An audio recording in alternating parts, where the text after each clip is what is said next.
എല്ലാവർക്കും നമസ്കാരം. ഇന്ന് ഈ വീഡിയോയിൽ ചോദ്യോത്തര സെഷൻ തുടരുകയാണ്. നമസ്കാരം അമ്മേ. നമസ്കാരം. അടുത്ത ചോദ്യം, എപ്പോഴാണ് ഭഗവാൻ അവതരിക്കുന്നത്? ധർമ്മം തളർന്ന് അധർമ്മം പെരുകുമ്പോൾ ഭഗവാൻ അവതരിക്കും. അധർമ്മികളെ നശിപ്പിച്ച് അവരിൽ നിന്നും ധർമ്മികളും സത്യമുള്ളവരുമായ ജനങ്ങളെ ഭഗവാൻ രക്ഷിക്കും. അത്തരം പല അസുര നിഗ്രഹത്തിനും ഭഗവാൻ വന്നത് എല്ലാവർക്കും അറിയാമല്ലോ. നമ്മൾ ചിത്രങ്ങളിൽ കാണുന്ന പോലെയുള്ള രൂപത്തിലല്ല അവതരിക്കുക. അത്തരം ഉയർന്ന ആത്മാക്കളിലൂടെ ഭഗവാൻ പ്രവർത്തിക്കുകയാണ് ചെയ്യുക.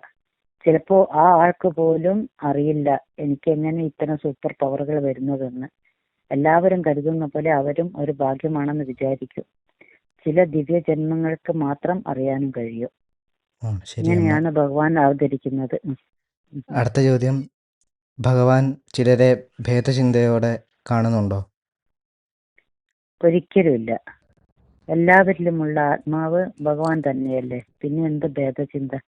പക്ഷേ സ്വന്തം ജന്മങ്ങളിലൂടെ പൂർണ്ണമായും ഭഗവാനിൽ എത്തിച്ചേരാൻ വേണ്ടി പല പല ജന്മങ്ങൾ കഷ്ടതകളൊക്കെ എല്ലാവർക്കും അനുഭവിക്കേണ്ടി വരുമെന്ന് മാത്രം. ഈ അറിവ് വന്നു കഴിഞ്ഞാൽ നമുക്ക് ഭഗവാൻ നൽകിയ ചിട്ടയിലൂടെ ജീവിതത്തെ കൊണ്ടുപോകാനും വേഗം ശുദ്ധീകരിക്കപ്പെടാനും കഴിയും. അങ്ങനെ ഭഗവാന്റെ പ്രിയപ്പെട്ടവരായി മാറാനും കഴിയും. ശരി അമ്മേ. അടുത്ത ചോദ്യം, വൈരാഗ്യം എന്നാൽ എന്താണ്? രാഗം എന്നാൽ എന്താണ്? ഇഷ്ടമല്ലേ? നമുക്ക് സന്തോഷം തരുമെന്ന് നാം വിശ്വസിക്കുന്ന എല്ലാത്തിനോടും രാഗം തോന്നും.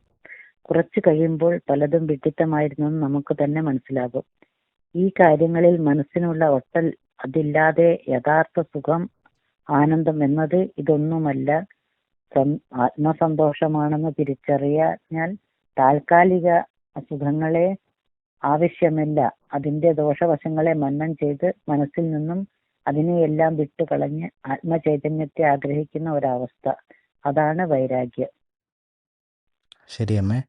അടുത്ത ചോദ്യം, വിവേകം എന്നാൽ എന്താണ്? വിവേകം എന്നതുകൊണ്ട് നിത്യവും അനിത്യവുമായ വസ്തുക്കളെയാണ് പറയുക.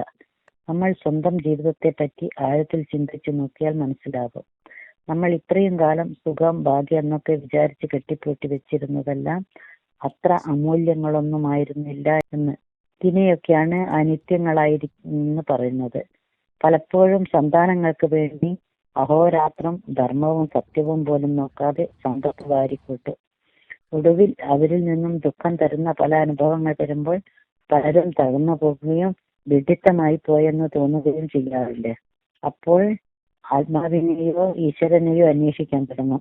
ഇതാണ് നിത്യമായിട്ടുള്ള സത്യം.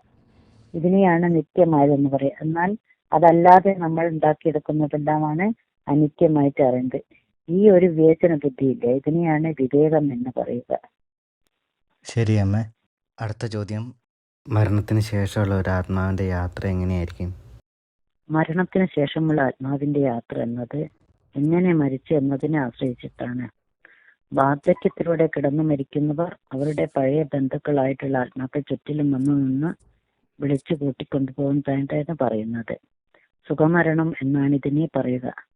പല പ്രായമായവരും മരണത്തിന് കുറച്ച് ദിവസങ്ങൾക്ക് മുമ്പ് തന്നെ അച്ഛനെ കണ്ടു, അമ്മയെ കണ്ടു, സംസാരിച്ചു എന്നൊക്കെ പറയുന്നത് കേട്ടിട്ടുണ്ട്.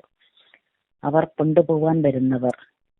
എൻ്റെ ഒരു വലിയമ്മ മരണത്തിന് 2 ദിവസം മുമ്പ് തന്നെ കൃഷ്ണ ഭഗവാൻ വരുന്നു, ഓടക്കുഴൽ ശബ്ദം കേൾക്കുന്നു, വിളക്കും നിറനാഴി എടുത്തു വെക്കാൻ പറഞ്ഞുകൊണ്ടിരുന്നു. വലിയൊരു ഭക്തിയായിരുന്നു അവർ. മരിക്കുവോളം ഭാഗവതം സഹസ്രവും ഒക്കെ ചൊല്ലുമായിരുന്നു. കറക്റ്റ് അഷ്ടമി രോഹിണി ദിവസം അവർ സന്തോഷത്തോടെ വിടവാങ്ങി. ഇത് നേരിട്ട് കണ്ടതാണ് 2 വർഷം മുമ്പ്. അതുപോലെ പിന്നെ ആത്മഹത്യ അല്ലെങ്കിൽ പെട്ടെന്നുള്ള മരണം ഒക്കെ അറിഞ്ഞവർക്ക് കുറച്ചും കൂടി വിഷമമാണ് അവരുടെ ജീവിതം. ആത്മഹത്യ ചെയ്യുന്നത് ഇരുളടഞ്ഞ ലോകത്തിൽ കുറെ കാലം കിടന്ന് കഷ്ടപ്പെടേണ്ടി വരും എന്നാണ് ഗരുഡപുരാണത്തിൽ പറയുന്നത്.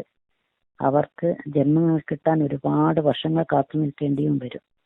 പിന്നെ ആക്സിഡന്റായിട്ട് പ്രതീക്ഷിക്കാതെ പെട്ടെന്ന് മരണം സംഭവിക്കുന്നവർ ആ ശരീരം വിട്ടുപോകാൻ കഴിയാതെ അതിന് ചുറ്റും സഞ്ചരിച്ചു കൊണ്ടിരിക്കും, വീണ്ടും ആ ബോഡിയിൽ കയറാൻ വേണ്ടി. ആഗ്രഹം പൂർത്തീകരിക്കാതെ സംഭവിക്കുന്ന മരണമാണല്ലോ. പിന്നീട് ആ ബോഡി ഭൂമിയിൽ നശിച്ചു കഴിഞ്ഞാൽ മാത്രമേ അവർക്ക് പോകേണ്ടുന്ന തലത്തിലേക്ക് എത്തിച്ചേരുകയുള്ളൂ. ഇതൊക്കെ വായന കുറച്ച് നേരിൽ കണ്ട അനുഭവങ്ങൾ വെച്ച് പറയുന്നു. കറക്റ്റായിട്ട് പറയാൻ ജീവിച്ചിരിക്കുന്നവർക്ക് സാധിക്കുമെന്ന് തോന്നുന്നില്ല. മരണം ഒരു സമസ്യയായി തുടരുന്നതും അതുകൊണ്ട് തന്നെയാണ്. കൊണ്ടുവരുന്ന കർമ്മഫലങ്ങൾക്കനുസരിച്ച് തന്നെയാണ് ജീവിതവും മരണവും ഒക്കെ സംഭവിക്കുന്നത്. ശരി അമ്മേ. ഇത്രയും സംശയങ്ങൾക്ക് മറുപടി തന്നതിന് ഒരുപാട് നന്ദി അമ്മേ. ഇനി പുതിയ ടോപ്പിക്കുമായി അടുത്ത വീഡിയോയിൽ കാണാം. നന്ദി, നമസ്കാരം.